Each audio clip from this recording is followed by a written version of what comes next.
Guys दो factor है। पहला फैक्टर ये है, जो जापान के एक साइंटिस्ट है, उनको 2016 में नोबेल प्राइज मिला इन मेडिसिन। ये एक फैक्टर अगर आप ध्यान में रखोगे तो कभी कैंसर नहीं होगा। और दूसरा फैक्टर 2019 में इस फैक्टर के लिए इन 3 साइंटिस्ट को नोबेल पारितोषिक मिला है। हमें पता है कि दिन ब दिन जो है वो कैंसर के पेशेंट बढ़ रहे हैं, कैंसर बढ़ रहा है, लंग कैंसर है, ब्रेस्ट कैंसर है, प्रोस्टेट कैंसर है, या फिर ब्रेन का कैंसर है, तो बहुत सारे कैंसर बढ़ रहे हैं। पर आप अगर इन दो चीज़ों की अगर मैं बात करूंगा, इन 2 फैक्टर को अगर आप रेगुलरली फॉलो करते हैं तो जिंदगी में कभी भी आपको कैंसर हो ही नहीं सकता। देखिए बहुत सिंपल है, हम इसको यूज़ भी करते हैं हमारे लाइफ में, पर अच्छी तरीके से यूज़ नहीं करते। देखिए जो जापान के साइंटिस्ट थे योशिनोरी ओबसुमी, ठीक है, तो इनको जो नोबेल प्राइज मिला, तो इन्होंने, इनकी रिसर्च क्या थी? इनकी रिसर्च थी कैंसर पे। तो इनका कहना था कि जो फास्टिंग होती है, यानी हम जिसको उपवास बोलते हैं, ठीक है, उस पे इनकी रिसर्च थी। तो इन्होंने ये रिसर्च करके प्रूफ किया और इसीलिए इनको नोबेल मिला कि देखिए हमारे बॉडी में जो कैंसर के सेल होते हैं ना, उसको नॉर्मल सेल की से ज़्यादा ग्लूकोज की, ज़्यादा एनर्जी की ज़रूरत होती है, यानी डबल मान के चलो।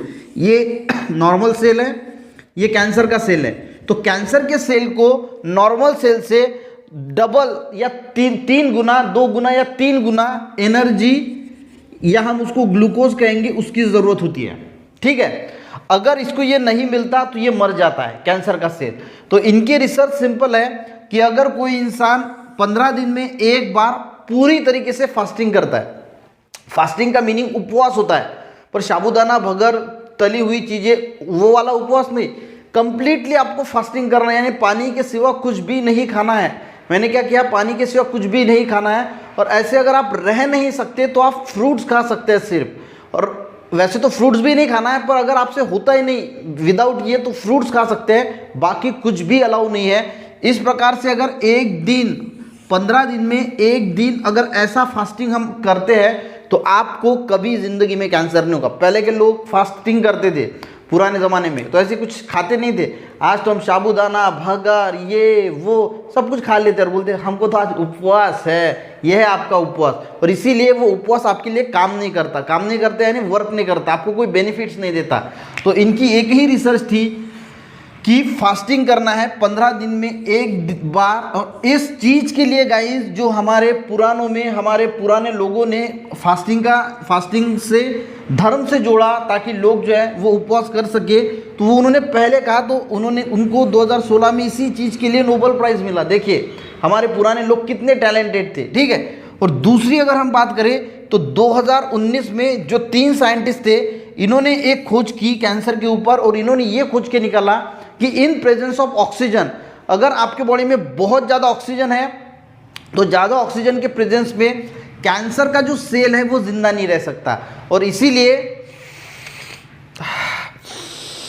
डीप ब्रीदिंग, अनुलोम विलोम, जो प्राणायाम हम बोलते हैं, दौड़ना हो गया, चलना हो गया, इससे क्या होता है, हम ब्रीदिंग जो है वो फास्ट होती है और ज़्यादा ऑक्सीजन आपके बॉडी में जाता है, और उस कंडीशन में कैंसर का सेल जिंदा नहीं रह सकता। तो इसके लिए भी इन 3 साइंटिस्ट के ये रिसर्च के लिए इनको नोबेल पारितोषिक दिया गया।